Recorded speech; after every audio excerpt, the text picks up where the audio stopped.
Sea Sparrow, and today we're going to talk about what the hell is a RIF. This is probably one of the most confusing topics because there's so much lingo, right? So an RSP is a retirement savings plan. A RIF is a retirement income fund. So when you contribute to an RSP over many, many years, at 71, you absolutely have no choice. You have to convert those RSPs to a RIF, okay?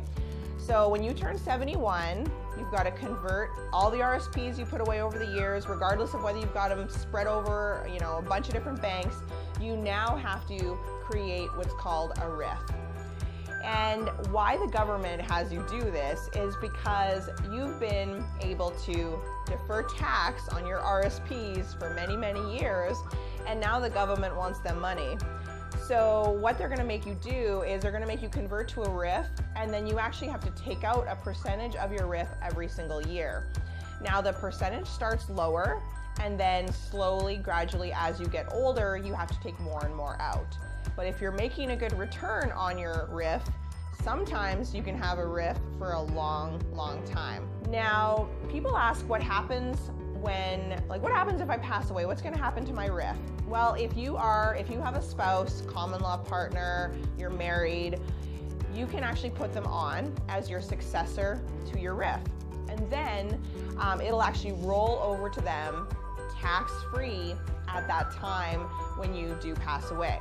So that's how that piece will work. So if you do have a spouse, it is kind of important that you do have them as the beneficiary to your RIF, but maybe there's other planning that you've received where that's just maybe not the right thing for you and your spouse. So if you don't have a spouse or you don't select a beneficiary for your RIF, and this actually goes for your RSP as well, same thing, same rules apply. If you pass away and you don't have someone as your beneficiary, then 100% of what's in your RSP or in your RIF is taxed. So all of that gets added to your final tax return. It's all considered income. So yeah, the tax can be pretty heavy. And this is where, if you don't want all of your hard-earned money to go to the government, this is where having a life insurance policy can actually come in handy and cover off your tax bill at that time. I told you that you have to convert your RSP to a RIF at age 71, but in reality, with planning that you receive, you may decide to start actually pulling out of your RSPs earlier. So you might actually convert to RIF before you're 71. So there's no rule around not being able to convert early. It's just once you really convert to a RIF, you don't really ever go back to an RSP.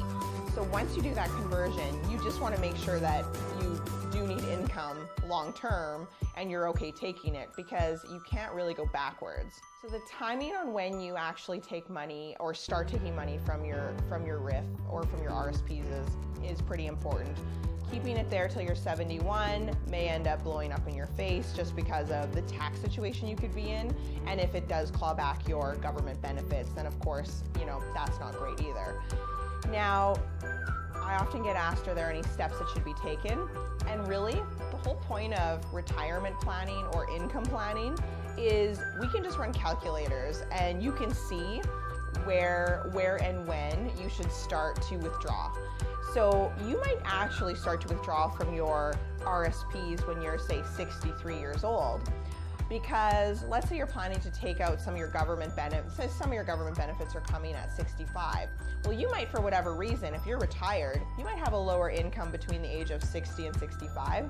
So maybe it actually makes sense to start withdrawing from your RSP early. Now remember, you might not actually need the money. So a lot of people think, well, I don't really need the money, so I'm not going to take it out.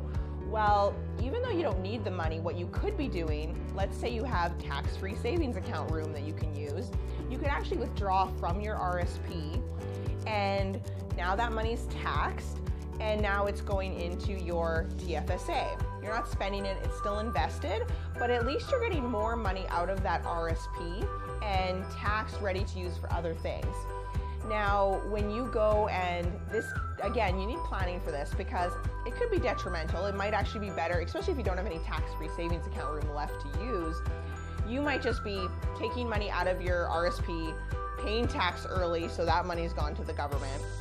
You're paying tax early, and then if you have nowhere to actually shelter it, then everything you make off of that money going forward, you're now going to pay tax on year over year. So you got to be careful with this. You really got to make sure that this is the right strategy for you. But it is one that I think people don't think about. And the problem is if you just assume you're going to wait till 71 and you don't get any planning and you don't really look at it, the issue is once you're 71, you can't go into the DeLorean and go back in time. You actually are, you're just kind of stuck, and it's going to be what it's going to be. If you plan in your early 60s and really take a look at how much you have in RSPs and when you should start withdrawing, you can come with a pretty sweet plan of action so that you don't end up in a higher tax bracket when you're 71. This is why so many people say that they hate RSPs, they wish they never would have put as much money into it, and it's because they got themselves in this situation where they waited and waited. Then when they went to deal with it and had to convert to a RIF, they ended up in a situation where they were getting government benefits clawed back, or they just ended up in a really high tax bracket. And the whole idea about when you contribute to an RSP is that you're contributing in a higher tax bracket to take out in a lower tax bracket. So if you put into an RSP when you're in a 20% tax bracket and you end up in a 40% tax bracket when you take it out, it's kind of defeated the purpose. But some people will end up in a situation where their tax rate's higher in retirement. So that's where proper planning is critical, because you'll avoid that. To learn more about what the hell's a RIF, please follow me on Instagram at @BuyTheLatte, or you can check out my YouTube channel. And remember, invest so you can keep buying that latte.